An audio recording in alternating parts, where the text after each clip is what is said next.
Magandang araw po sa lahat at ito po ipapakita ko po sa inyo ang aking konting gawa.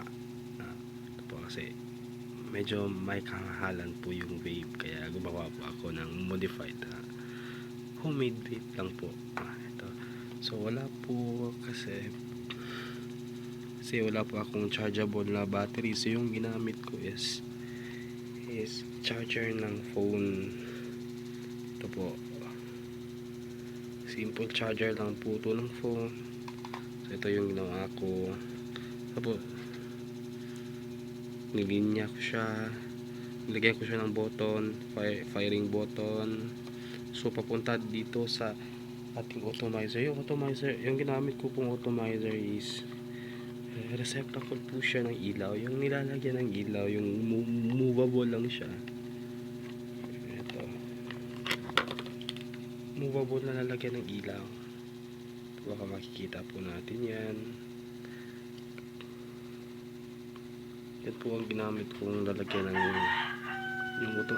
bilang atomizer natin. Yan po, ayan yung coil natin nasa gitna at saka yung cotton. So ito, simple lang po yung pagkagawa. Less hassle free po yan. So test natin.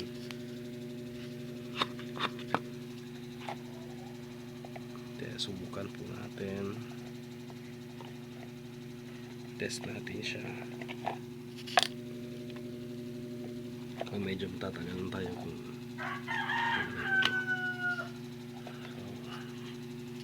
test po natin siya. Ito po. So dahan-dahan po yung pag-usok niya, hindi po mabilisan. Yan.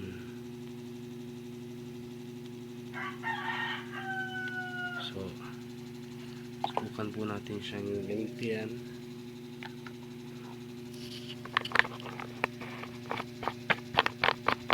Hindi po siya gaano kalakasan umusok kasi yung smoke niya, kasi yung gamit kong liquid yung mumurahin lang din, yung 35 pesos ito po siya. Pero kung yung liquid na yung gagamitin mo is yung premium, yung malakas umusok, malakas din po siya.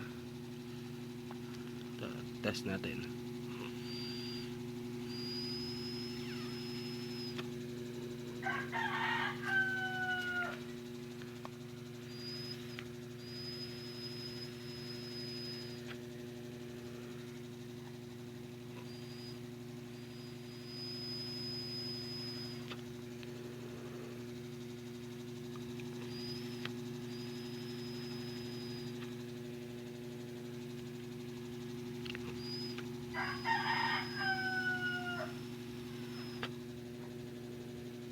Yun. So hanggang dyan lang po. Salamat.